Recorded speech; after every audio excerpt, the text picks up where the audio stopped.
Hello friends, स्वागत है आपके अपने यूट्यूब चैनल गायत्री ऑफिशियल में। आपका बीएसएफ रिक्रूटमेंट ओपनिंग देखिए, बीएसएफ की बहुत बड़ी भर्तियां जो है वो अभी आ रही हैं, जिसमें group C border security force veterinary staff हम वीडियो बना चुके हैं आपके लिए। 6 मार्च लास्ट डेट है उसका, ऑनलाइन एप्लीकेशन। उसके बाद में बीएसएफ प्रिंटिंग प्रेस, उसका भी 6 मार्च है। और BSF combatised group B engineering staff का जो भर्ती है उसका 14 मार्च लास्ट डेट है। इस वीडियो में हम डिस्कस करेंगे BSF combatised non gazetted group B and C paramedical staff. देखिए, बीएसएफ की तरफ से काफी मौका आप लोगों को दिया जा रहा है कि ऊपर वाले ने तो कोई कमी ना की थी, किसको क्या मिला ये मुकद्दर की बात है। तो यहाँ पर बहुत बड़ी भर्तियां जो है वो, हाँ, वैकेंसीज देखिए कम होती है लेकिन मौका तो मिल रहा है। तो चलिए इस वीडियो में हम बात करते हैं आपके लिए पैरामेडिकल स्टाफ। पिछला भर्ती जो पैरामेडिकल स्टाफ का जो था वो था कंबाइंड था, पैरामेडिकल और वेटनरी दोनों का, लेकिन इस बार अलग अलग आया है। लास्ट डेट क्या है, तो लास्ट डेट आपको बता दिया। अब कौन कौन से वैकेंसीज है वो देख लेते हैं हम। देखिए यहाँ पर स्टाफ नर्स है, स्टाफ नर्स की 10 वैकेंसीज हैं। एएसआई डेंटल टेक्नीशियन एक वैकेंसी है, वो ईडब्ल्यूएस के लिए है, बहुत बढ़िया। ईएसआई लैब टेक्नीशियन की टोटल 7 है, जिसमें एससी की वैकेंसी नहीं है। Junior X ray assistant head constable 40 vacancies है, सबसे ज्यादा उसी की। अब क्या क्वालिफिकेशन है इसमें वो बात करेंगे। फिजिकल स्टैंडर्ड क्या होना चाहिए, वीडियो लास्ट तक जरूर देखें। भर्ती का जो सिलेबस है, एग्जाम, पीटी पीएसटी, यानी कि क्या प्रोसेस होगा रिक्रूटमेंट का, उसकी बात करेंगे। कांस्टेबल टेबल बॉय ईडब्ल्यूएस के लिए सिर्फ एक ही वैकेंसी है, table boy. Constable ward boy, ward girl, आया, इसकी 5 वैकेंसीज हैं। अब मैं आपको एक बात और बता दूं कि ये जो पैरामेडिकल स्टाफ जो है, ये कंपोजिट हॉस्पिटल में ही इनकी ड्यूटी रहती है। और कंपोजिट हॉस्पिटल कहाँ है बीएसएफ के? Generally frontier headquarters, IG headquarters जो है वहां पर है, यानी बड़ी सिटी में ही आपको रहने का मौका मिलता है। आप जाते भी हैं बॉर्डर पर तो ये समझिए कि एक शॉर्ट ड्यूरेशन होता है विजिट का, लेकिन बाकी काम जो है वो वही होता है कंपोजिट हॉस्पिटल में। ये राजस्थान की यदि हम बात करें तो यहाँ पर जोधपुर में है, ग्वालियर की बात करें तो वहाँ टेकनपुर में है, शिलोंग में है, दिल्ली में है कंपोजिट हॉस्पिटल। अब यहाँ पर एजुकेशनल क्वालिफिकेशन क्या होना चाहिए, तो एसआई स्टाफ नर्स की यदि हम बात करते हैं तो एसआई स्टाफ नर्स, देखिए डिटेल नोटिफिकेशन आप पहले बीएसएफ का साइट पर आप जाकर डिटेल नोटिफिकेशन चेक कर सकते हैं। उसके बाद आवेदन शुरू हो गया है।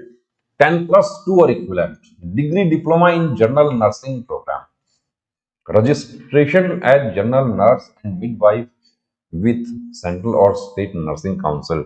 और डिजायरेबल क्या है, वांछनीय है, experience in the field of tuberculosis, hospital administration, sister tutor, public health, paediatrics, psychiatry, इनमें यदि किसी के पास में एक्सपीरियंस है तो वो एक एक्स्ट्रा क्वालिफिकेशन हो जाती है। डेंटल टेक्नीशियन में क्या है, 10+2 विद साइंस और इक्विवेलेंट, और registration as dental technician with 2 years diploma from an institute recognised by the central और state government.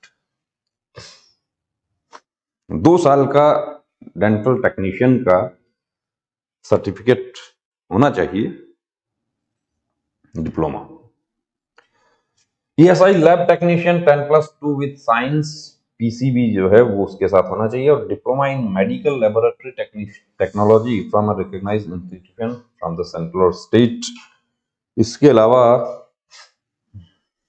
Junior X ray assistant head constable, इसमें सबसे ज्यादा वैकेंसीज है, 10+2। अब इसमें 10+2 और equivalent from a recognised board, इसमें यह नहीं कहा है साइंस, 10+2 होना चाहिए।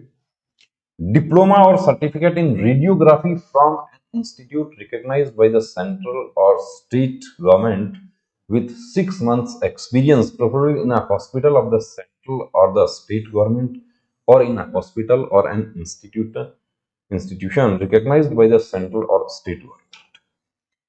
6 महीने का आपने कहीं वर्क एक्सपीरियंस लिया है, संविदा पर काम किया है, स्टेट गवर्नमेंट या सेंट्रल गवर्नमेंट का हॉस्पिटल में किया तो बहुत अच्छी बात है, वरना जो रिकॉग्नाइज्ड हॉस्पिटल हैं सेंट्रल स्टेट गवर्नमेंट के, उसकी तरफ से कांस्टेबल टेबल बॉय में पास इन मैट्रिकुलेशन और equivalent from recognise. Table boy में सिर्फ 10वीं पास होना चाहिए, किसी प्रकार का कोई एक्सपीरियंस वगैरह की जरूरत नहीं है। वार्ड बॉय की यदि हम बात करते हैं तो वार्ड बॉय में 2 years work experience in respective trade or 1 year certificate course from recognised institution training or vocational at least 1 year experience in the trade or 2 years diploma from recognised ITI or similar trade must qualify trade test. Multi skilled candidates will be given preference. अब इसके लिए 1 number की qualification क्या है, तो वो 1 number की qualification देखिए, आपको यहाँ पर बता दूं कि जो मैंने पहले बताया वो नहीं है।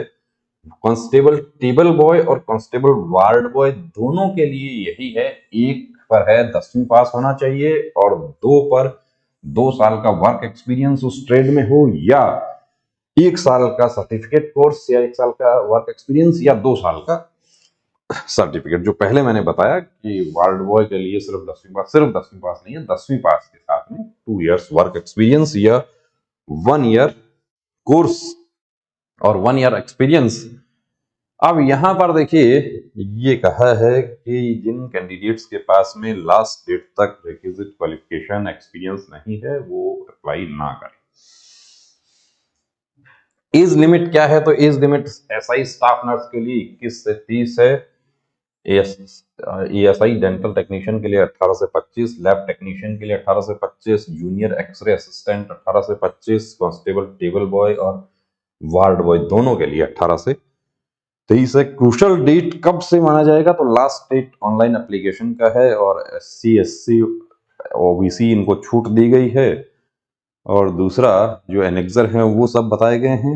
एज रिलैक्सेशन के लिए आप यदि छूट लेते हैं। फिजिकल स्टैंडर्ड की यदि हम बात करें तो फिजिकल स्टैंडर्ड देखिए, जितना भी हमारा वार्ड बॉय और वार्ड गर्ल आया टेबल बॉय है उसमें वही ट्रेड्समैन वाला है। ये सब ट्रेड्समैन का जो हाइट चेस्ट है वही सब लागू होगा। और male candidates staff nurse, ASI dental technician, ASI lab technician, junior X ray assistant इनके लिए 165 है, 150 है, चेस्ट 76, 81 और विथ कॉरेस्पॉन्डिंग टू हाइट, जो कि medical guideline 2015 revise medical guideline 2021। इसके अलावा जो छूट दिया गया है वो सब भी दिया गया है। मेडिकल स्टैंडर्ड के बारे में बताया गया है कि मेडिकल स्टैंडर्ड नियर विजन जो है वो 6 और N9 होना चाहिए। वर्स आई मास्टर आई आपका जो है वो 6/6 होना चाहिए। राइट हैंड से लिखते हैं तो विजुअल करेक्शन किसी भी प्रकार का जो है वो परमिटेड नहीं है। और कलर विजन के बारे में नहीं लिखा गया है, लेकिन मैं आपको बता दूं कि यहाँ पर CP3 लिखा गया है, इसमें नहीं दिया लेकिन यहाँ दे दिया है। मेडिकल के बारे में भी कहा है। तो सबसे पहले देखिए हाइट जो है आपका फिजिकल स्टैंडर्ड वो, क्योंकि चेस्ट आप मेंटेन कर लेंगे, हाइट में आपको प्रॉब्लम हो सकती है। यदि 1 सेंटीमीटर आधा सेंटीमीटर का प्रॉब्लम होता है, आप कुछ हद तक एक्सरसाइज करके आप इंप्रूव कर सकते हैं। और हाइट का हमारे फिजियोथेरेपिस्ट का वीडियो भी है, वो भी आपको मिल जाएगा डिस्क्रिप्शन में।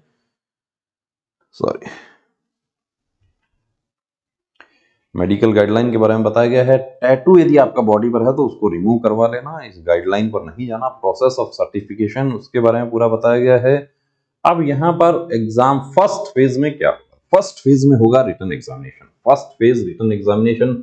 स्टाफ नर्स का सिलेबस क्या है, general knowledge and numerical aptitude, human anatomy and physiology, professional medical and surgical nursing और nursing care of persons, pregnancy, labour, midwifery, ये 20, 25 और 50 100 मार्क्स का है। Syllabus for ESI dental technician वो भी पूरा अलग से दिया हुआ है, पूरा डिटेल सिलेबस। नोटिफिकेशन आपको BSF का साइट पर आपको मिल जाएगा। Syllabus for the ESI lab technician 100 marks का पेपर होगा। हेड कांस्टेबल एक्सरे असिस्टेंट जो है उसके लिए general knowledge and numerical aptitude 25, human anatomy and physiology 25 और physics of diagnostic radiology and equipments, principles of radio diagnosis, ये 50 marks. पूरा ज्यादा जो है वो जो ट्रेड है, संबंधित ट्रेड, उसी का आपको मिलेगा। और कांस्टेबल टेबल बॉय और कांस्टेबल वार्ड बॉय में general knowledge, general awareness including environmental sanitation, general intelligence and reasoning, elementary mathematics, English या हिंदी लैंग्वेज, जो एसएससी जीडी वाला पैटर्न है वही समझ लीजिए आप। लेकिन थोड़ा सा चेंज क्या होगा कि इसमें जनरल अवेयरनेस का जो पार्ट है उसमें सैनिटेशन और एनवायरमेंटल हाइजीन ये सब जो है इसके कुछ क्वेश्चंस आपको पूछे जा सकते हैं। अब क्वालिफाइंग मार्क्स दिया है कि इतना आप मार्क्स लेंगे या 6 टाइम कैंडिडेट्स, 6 गुना कैंडिडेट वैकेंसी। अब टेबल बॉय का एक वैकेंसी है ईडब्ल्यूएस का, तो या तो 6 कैंडिडेट हो जाते हैं या 45% मार्क्स वाला कैंडिडेट, जो संख्या ज्यादा ज्यादा हो नहीं, जो कम हो कि 6 कैंडिडेट हैं और सॉरी 6 कैंडिडेट को बुलाना है। अब 25 कैंडिडेट जो है वो 45% मार्क्स ले लेते हैं तो ऊपर वाले 6 को बुलाया जाए। Number of candidates to be qualified in written examination will be restricted maximum 6 times of number of vacancies for all qualified candidates whichever is less। 6 गुना या जो क्वालिफाइंग मार्क्स दिया है जो भी कम हो। अब सेकंड फेज ऑफ एग्जामिनेशन में क्या होगा, PT PST documentation, medical examination, reevaluation of नहीं होगा, और दूसरी बात वेटिंग भी किसी प्रकार का नहीं होता है। सेकंड फेज ऑफ एग्जामिनेशन में फिजिकल स्टैंडर्ड, हाइट, चेस्ट आपका वो सब होगा। फिजिकल एफिशिएंसी क्या होगा, तो रन 1600 मीटर है 7 मिनट में, फीमेल के लिए 800 मीटर है 5 मिनट में, long jump 11 feet 8 feet, high jump 3.5 feet और 2.5 है। प्रेगनेंसी के बारे में बताया गया है, डॉक्यूमेंट्स के बारे में बताया गया है, मेडिकल एग्जामिनेशन के बारे में बताया गया है कि मेरिट के अकॉर्डिंग आपका मेडिकल होगा, और फाइनल लिस्ट के बारे में बताया गया है, कैसे अप्लाई करना है, कितना फी लगेगा, वो सब पूरा डिटेल नोटिफिकेशन दिया हुआ है। ऑनलाइन एप्लीकेशन स्टार्ट हो चुका है। तो देखिए दोस्तों, प्रहरी परिवार का सदस्य बनने के लिए एक मौका आपके पास में और आपको मिल रहा है। यदि किसी प्रकार का आपके पास में टेक्निकल क्वालिफिकेशन है या हॉस्पिटल से रिलेटेड आपके पास में वर्क एक्सपीरियंस है, वार्ड बॉय का आपने काम किया है, टेबल बॉय का काम किया है, हॉस्पिटल का एक्सपीरियंस है आपके पास में, तो आप इस भर्ती में आप आवेदन कर सकते हैं। यदि एक्सपीरियंस नहीं है तो आवेदन ना करें, योग्यता नहीं है तो आवेदन ना करें, फिजिकल स्टैंडर्ड नहीं है तो आवेदन नहीं करें। तो बने रहिए दोस्तों चैनल के साथ, और दूसरी भर्तियां और भी हैं बीएसएफ की, उनके लिए भी नेक्स्ट वीडियो में आपके लिए अपडेट लेकर आ रहे हैं। जय